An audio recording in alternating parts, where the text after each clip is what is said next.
Hello and welcome to Pickles Garage. Today we're going to be working on the 1979 GMC 3500, but really this works for any square body. This specific repair is going to be on the neutral safety switch. So the neutral safety switch, essentially what it does is it prevents you from being able to start your engine essentially in any gear, right? Because if you're starting it in drive and you can lurch forward, reverse, whatever, you can cause damage as well. So the idea is just to prevent you from potentially starting it in a gear that it's not supposed to be, right?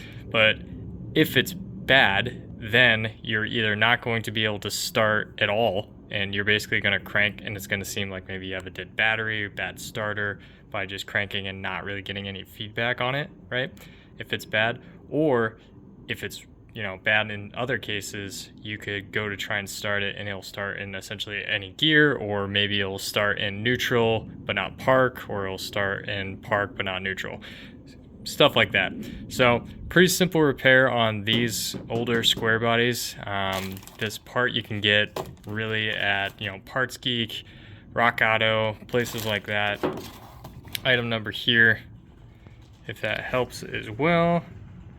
But pretty cheap part, nothing too crazy. We'll go ahead and start working on it right now.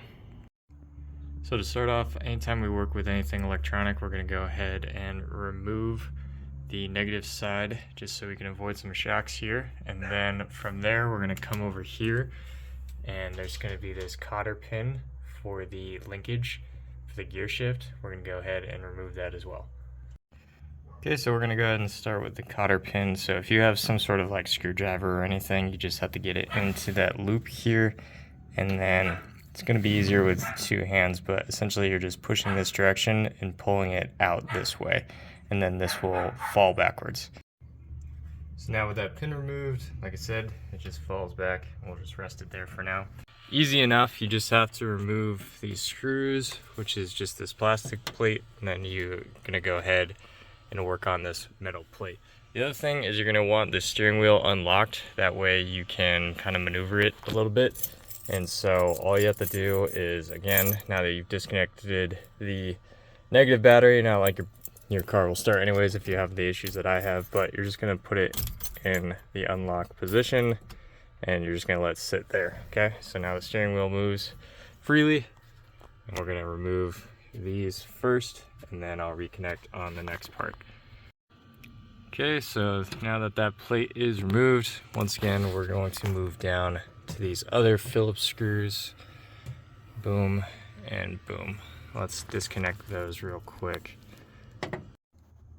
Alright, now that we have our plate off here, we're going to go ahead and remove the cable for our indicator, which is right over here on this side. You'll see when you rotate down the gear shift, which is because you have it unlocked here, you'll get more access to it, but it's just that Phillips screw real quick. So we'll go ahead and get that removed, set it aside so we don't break anything, and then now you can go ahead and drop the rest of the column. You're going to do that by coming up, and you'll see that there's a nut right here, and then equally on the other side right there, and those are 5/8, so you just need a little extension, and then that will drop the rest of our column.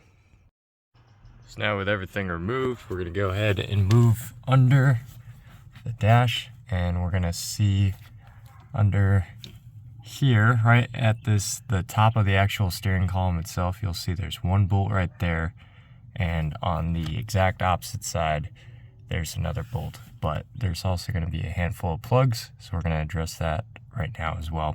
Some of you might be asking, I'm sure some are going to comment that, hey, like, can you just get to this without dropping everything? Yeah, you probably could. This is really just to give a better shot for you guys to see what I'm working with. I think it might bind a little bit, but if you're determined enough, I'm sure you can get this off without removing anything. To drop the column itself. I just had to work on something else as well, so it just made it more convenient. But let me go ahead and flip to the other side so I could show the removal of the plugs. So we're here on the other side, and I'm going to go ahead and reach this, and then it just pulls on back just like that. So we're going to set that aside, and then we have one more, same thing, pulls straight back. No retaining clips or anything like that, but just keep them organized. So this one on the bottom, this one on the top. Now that those are disconnected, you'll see the other side screw that I was mentioning before. So let's go ahead and get those removed. So this is going to be a size 7, or the comparable standard edition. But if you have something like this, just kind of angled ratchet. It's not going to be crazy torqued in there, but it makes it a little easier. So now we got one side. Let's go ahead and grab the other. Get that removed. Now it's always helpful when replacing a part like this just to look at the new one, just so you can kind of see how this might be sitting. You'll see that there's a tab here. And so essentially this is kind of sliding along the column. So we're going to go ahead and pull it out and then go from there. If you read the instructions, it'll mention how there are going to be extra tabs. Essentially this is just to make it a more universal version. And so your new one might not have the same number of tabs as your old one, but as long as you plug it in to the exact posts that your old one had, then it won't have any issues. It'll work just as well. So let's go ahead and finish removing the old one, and then I'll show you a helpful tip here. So once again, you'll notice that this has 3 extra tabs, but the only ones I care about are these 2 at the top and these 2 at the bottom. This is also very gunky, very dirty, so certainly on its way out. But the other important part is you're going to see that there is a hole in here, and you're going to want to line that up with how your old one is. Mine is very dirty, so I'm going to go ahead and clean this off real quick, and then I'll show you what I'm talking about. Alright, so now with this cleaned up, you can more clearly see that this is now in the neutral position. It also has indications on the rear, which is really helpful. Doesn't have that on this one, unfortunately. But with the gear shift in neutral and the vehicle safe, of course, make sure it's chalked, we're going to have to move this new one into this neutral position because it has to be installed in the neutral position so it can locate itself. So let me set that up for you. Alright, so now that it's cleaned up a little bit, you can kind of see the neutral position here. This one's a little bit more clever. You'll see it has a line lined up for neutral and park and whatnot, so I kind of like this a lot better than the way that they did this. But essentially what you can do is you just have to get it similarly lined up to the old one, right?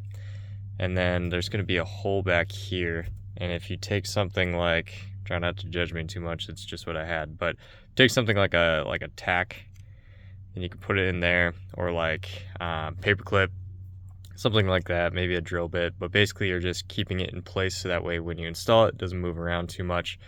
But you just have to get it lined up in that hole, but just compare it to the old one as well.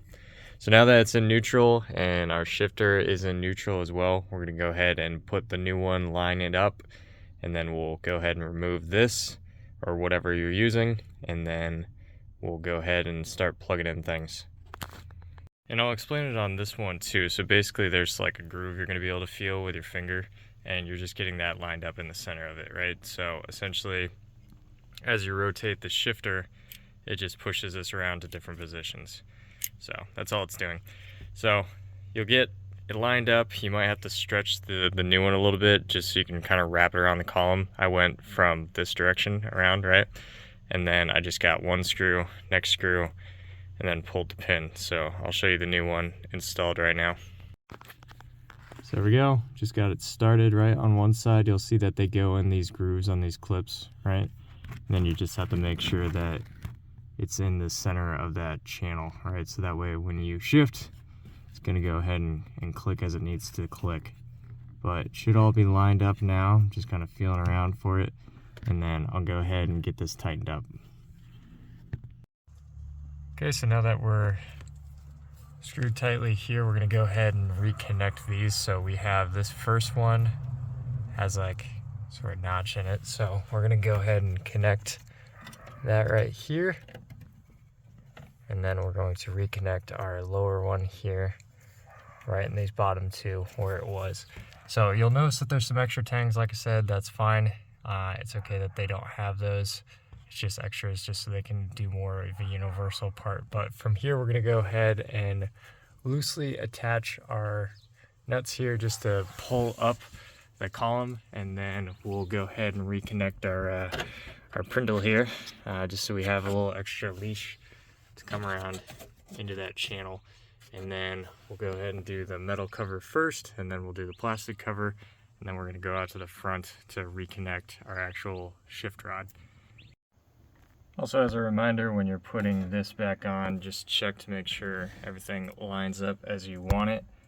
That way you don't put everything back and it's all off. So just put it in a gear that you can easily find, like neutral, just because, like, obviously if you go from park to reverse, you can easily just push it down and drop it into neutral, and just make sure that it lines up the way you want. Then another thing to double check is to go ahead and pop it into reverse here and come back and make sure that your reverse lights are on. So back in the engine bay, I went ahead and replaced the old cotter pin with a new one, but like I said, just presses right back into place, slide your cotter pin in, and we are good to start it.